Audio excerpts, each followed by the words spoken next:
Hi, welcome back to Greenleaf Family Farms. I'm Amanda. And I'm Jason. And today we're going to make some sauerkraut.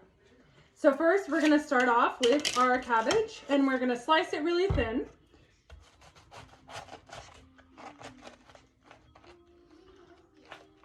You gotta leave the cutting to the pros. That's why she's gonna do all the cutting today.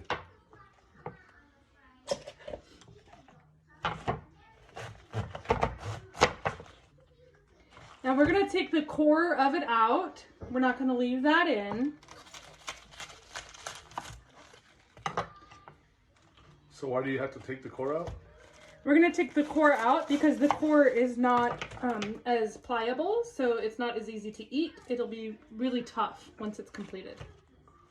Okay, makes sense. So basically we're shredding all of this cabbage up.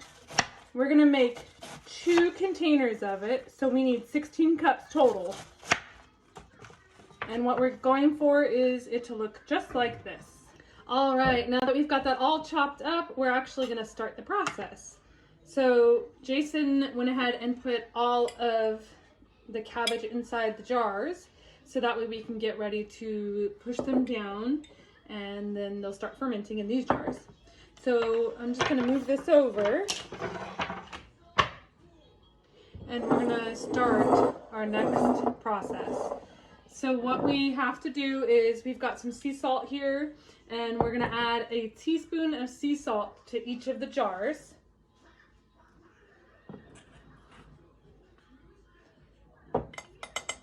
It's actually 2 teaspoons of sea salt to each of the jars.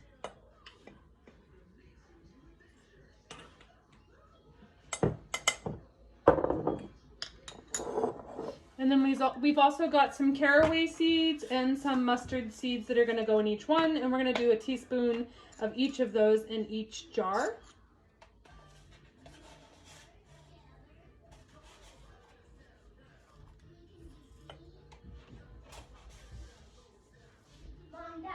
All right, and then we're going to put a teaspoon of the caraway seeds inside there now.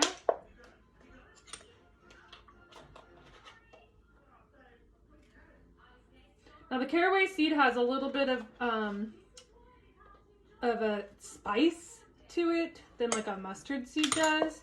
I prefer for my sauerkraut to be a little bit on the sweet side. You can add juniper berries to them, but we don't have any, so we're not going to add them this time. The next process though is actually going to be where Jason comes in, and he's going to start pounding these down to release the liquids from the jars, or from the cabbage inside the jars. Let's get this. So he's going to start poking those down, kind of releasing those liquids out of there. Some recipes call that you do this, and some don't. This is my preference because then it's the natural liquids that are coming out. We're going to just kind of push these down a little bit, and then we'll probably shake them up a little. And then what we'll do at that point is we'll let them sit for 20 minutes just to get a little bit more of the natural liquids to come out. And then we'll top them off with some extra cabbage on the top of that. So we're going to continue mashing these. All right, so Jason was able to mash these down pretty good. You can already see that there's some liquid starting to form down at the bottom of the jar. Not a whole lot yet, but what we're going to do is we're going to let these sit for 20 minutes, and then we're going to come back and take a look, see if we need to add any extra liquid to them. If we do, it'll just be a saltwater brine that we'll add to the bottom, and then we'll go from there. All right, so our jars have been sitting for about 20 minutes, and there you can see the liquid that's actually in them. So we are going to add more brine to the jars themselves, because we don't want any of the cabbage to actually be on top of the water. We want it to be over the top be in the video of the water. Harper says she wants to be in the video, so we're just gonna pick her up for just a second, let her be in part of the video. She doesn't know it yet, but we're making sauerkraut. Harper, what do you think? Sauerkraut? Yeah. I love sauerkraut. Harper says she loves sauerkraut. So we're excited to test it out with Harper because I don't think she's ever tried it before. But sauerkraut is really good, and it has a lot of health benefits for you too. It's a lacto ferment, so What that means is that it's using itself to actually ferment, and it's good for your stomach, and it has good probiotics.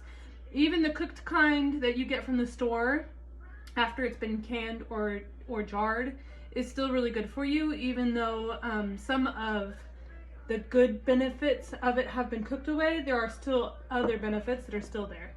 So what we're gonna do now is just top it off with our brine. It can take from a week to 4 weeks long, and it just depends on the temperature in your house. We do keep it a little bit cooler than Jason here likes, but we're hoping that in a week we'll be able to test it out and see how good it tastes. All right, so we added about 4 cups of the brine to each one, so that way it's all the way level into the top. And what I'm gonna do is now I'm gonna put these inside, and these are just gonna make sure that it holds down all of the food, so that way it doesn't get moldy. And then we have these lids that we're actually gonna put on. These are the Fermentation Lids and springs that are from Ball that we had purchased. And this lid allows for air to actually come out of this little lid right here. As air and bubbles start to rise, then it'll let it out. I'll check on it again in a couple of days just to make sure that everything's going smooth with it. I'll probably take the spring out and then put the spring back in, so that way I can make sure that all of the food itself is below that liquid level. And we will be back to test it out in about a week. 1 week. All right, so it's been a couple of days since we've had our sauerkraut started. So we're actually just gonna check on them today to make sure that everything is going smooth on the inside of these jars.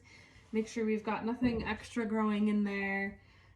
So these are the jars. I did have it covered, and I also put it in an area that was pretty dark in the kitchen instead of putting it right in this bright sunny window.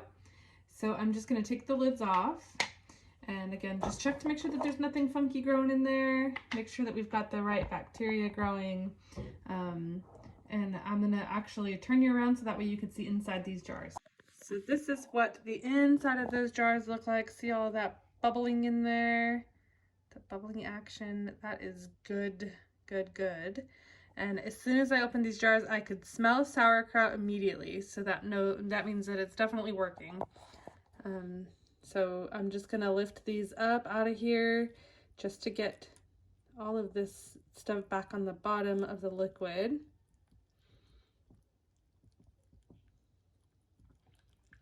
Look at all those bubbles coming up. We've got tons of bubbles in there. All right, so we're gonna just take these all the way out, and then we're gonna give it a little bit of a taste test. It's not quite ready yet, but we wanna just see, just to make sure that it's going smoothly the way that it should be. All right, so actually Madison is gonna taste test it with me. Jason chickened out. We know that he doesn't really like vegetables, right? Yeah. Yeah, so Madison and I are gonna taste test it and see what we think. So it's not quite ready yet again. We're a little early, but Pepper, you want to taste test it too? Mom, I like vegetables, but I don't want to eat it with water. I don't like it with water inside of it. All right, so Harper says she likes vegetables, but she's not sure because she doesn't like it with vegetables or water inside of it. So she may not try it. All right, let's see. It's got a good sauerkraut flavor to it. Not overly salted. It's really good. Super excited. Can't wait for a couple more days to be finished. What do you think? Really good. Really good. We got it really good out of Madison. All right, so a couple days and we'll test it again. Today we're just going to finish up our sauerkraut that we made in our jars here. I'm just gonna open one up, taste test it, see if it's ready to go in the fridge. We're not gonna can these because canning them you lose all of the beneficial fermentation, not all of them, but most of the nutrients from lacto fermentation. There are still some, the probiotics that you get, but we're just gonna taste test them. Hopefully they're good, and then get them on out to the jars and hand them out to my family members and keep one in the fridge. These can last up to a year in the refrigerator, As long as you're not eating right out of the jar, you're using a clean spoon every time, then you should be good. So I'm just gonna give it a little taste test here, and then if the flavor is good, which it should be at this point, it does smell like sauerkraut. It smells delicious. And as long as it's good, then we're gonna go ahead and jar them all up.